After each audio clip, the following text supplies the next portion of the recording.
5 seconds. Start.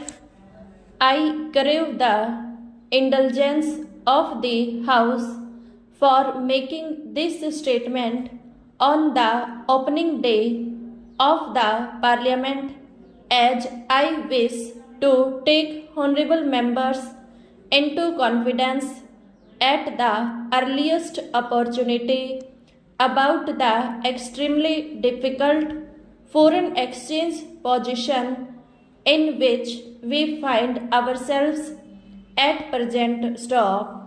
Our foreign exchange reserves have declined more or less steadily during the current fiscal year. Some decline during the months of April, September, when export receipts are usually low, is a normal feature of our balance of payments.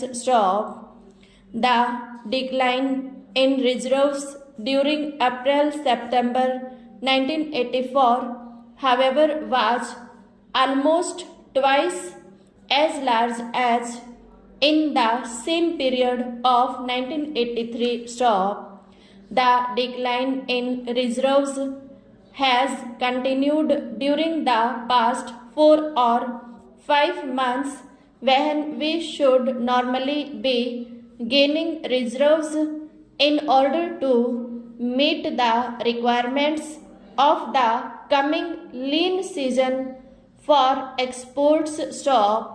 On February 12, 1985, the foreign assets of the Reserve Bank stood at about rupees 700 crores.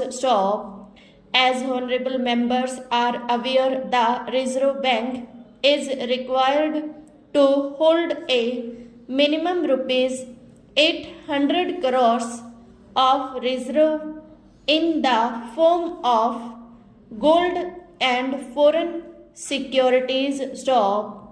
The Reserve Bank has been able, in fact, to abide by this requirement for some time only on the basis of a transfer to the Bank of Gold, which the government had accrued over the years.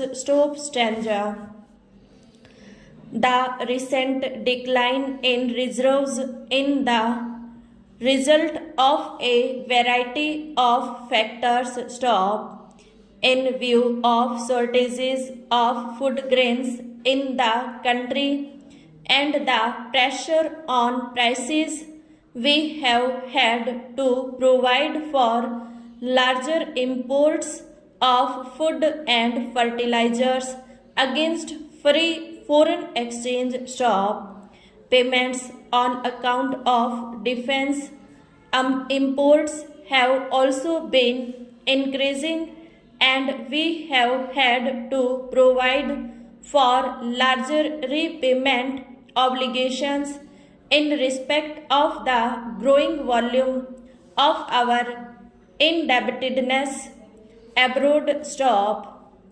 While exports have been rising, the increase this year had not been as large as in 1983-84, and it has not been reflected fully in the receipt of foreign exchange.